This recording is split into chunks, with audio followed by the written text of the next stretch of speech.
प्रश्न है यदि a प्लस वन अपॉन ए का होल स्क्वायर बराबर 3 है तो 1 प्लस ए की पावर 6 प्लस ए की पावर 12 प्लस ए की पावर 18 फिर आगे लास्ट में ए की पावर 206 का मान है। ये सारे प्लस में है। तो देखो इसको हम ए की पावर 6 के फॉर्मेट में बनाते हैं क्योंकि ए की पावर 6 प्लस 1 दे रखा है यहाँ पे। तो आगे भी देखो 12 और 18 के जो घात है इसमें 6 का अंतर है ना। 84 और 90 में वापस 6 का अंतर है। इस तरीके से 200 और 206 में 6 का अंतर है। तो a प्लस वन अपॉन ए बराबर क्या है √3। ये स्क्वायर उधर जाएगा तो √3 होगा ऐसे दोनों तरफ। अब x plus one upon x बराबर k है तो x cube plus one upon x cube बराबर k क्यूब माइनस 3k होता है। तो a cube plus one upon A cube बराबर क्या होगा √3 का क्यूब माइनस 3k की जगह √3। तो √3 का क्यूब यानी 3 बार √3 से गुणा करेंगे तो क्या आएगा 3 √3 और माइनस 3 √3 है दोनों कट जाएंगे तो हमें ए क्यूब प्लस वन अपॉन ए क्यूब बराबर क्या मिला 0 मिला। अब यहाँ पे देखो ठीक है ए क्यूब प्लस वन अपॉन ए क्यूब बराबर 0 आया। ए क्यूब को ए क्यूब से गुणा करेंगे तो ए की पावर 6 हो गया। मतलब इसके नीचे कुछ नहीं है तो हम एक है तो ए क्यूब क्या लेंगे एलसीएम लेंगे। तो एक का भाग ए क्यूब में देंगे तो ए क्यूब बार और ए क्यूब से गुणा करेंगे तो ए की पावर 6 हो गया। और यहाँ तो प्लस 1 है बराबर में ये ए क्यूब का 0 से गुणा होगा तो 0 ऐसे लिखेंगे।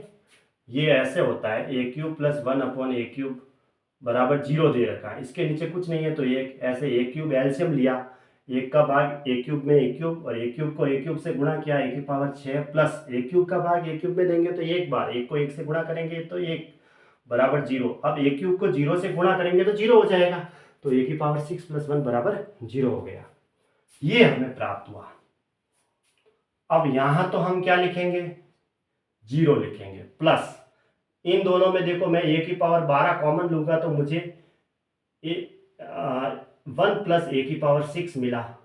ऐसे मिला ए की पावर 12 दोनों में से कॉमन लिया सबसे छोटी घात ए की पावर 12 है तो ए की पावर 12 से ए की पावर 12 गया तो एक बार और यहाँ आधार समान है तो घातें कम होगी। यहाँ 12 घातें कैंसिल हो जाएगी और 18 में से 12 गया तो ए की पावर 6 रहेगी प्लस आगे इन दोनों में मैंने ए की पावर 84 कॉमन लिया तो मुझे 1 प्लस ए की पावर 6 मिला। फिर इन दोनों में मैंने ए की पावर 200 कॉमन लिया तो मुझे 1 प्लस ए की पावर 6 मिला। क्योंकि ए की पावर 200 कम है वो कॉमन ले लिया तो यहाँ तो 200 कैंसिल हो गया तो एक रहा क्योंकि पूरी 200 घात ही 200 घात चली गई और यहाँ ऊपर 206 घात है और ए की पावर 200 का भाग देंगे तो 206 में से 200 गया तो 6 रहेगा। ए की पावर आधार समान है इस हिसाब से।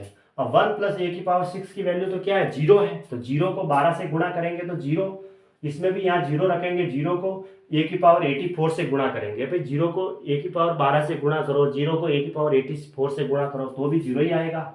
और यहाँ हम 0 रखेंगे तो 0 को ए की पावर 200 से गुणा करेंगे तो 0 और इसकी वैल्यू भी 0 ही थी तो क्या आया 0 इसका आंसर हो गया। ऑप्शन बी सही है ऐसे। अब देखो यदि 2 की पावर x बराबर 3 की पावर y बराबर 6 की पावर माइनस जेड तो हमें 1 upon x plus 1 upon y plus 1 upon z किसके बराबर है।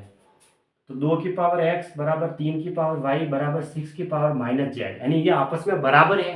तो बराबर है तो किसके बराबर मानी मैंने के कोई कांस्टेंट वैल्यू ली उसके बराबर है यानी ये इसके बराबर भी है ये इसके बराबर भी है और ये इसके बराबर भी है। तो 2 की पावर x बराबर अगर k हो तो 2 बराबर क्या होगा इसके नीचे कुछ नहीं होता तो 1 है।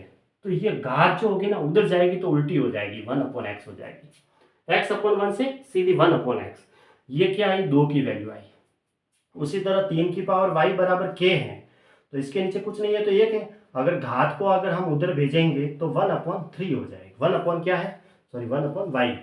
ये देखो ये 3 की पावर y बराबर k लिया मैंने तो इसके नीचे कुछ नहीं है तो 1 है।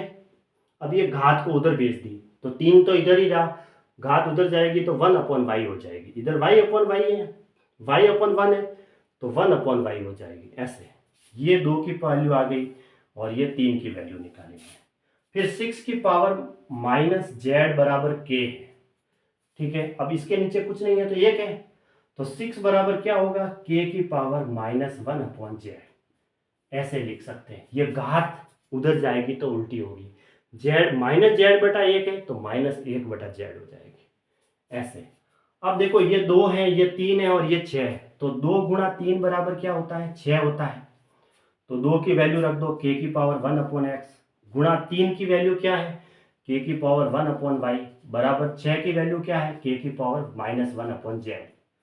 अब आधार है वो k समान है तो गुणा में घातें जुड़ेगी, तो k की पावर हो जाएगी 1/x प्लस 1/y बराबर उधर है k की पावर -1/z।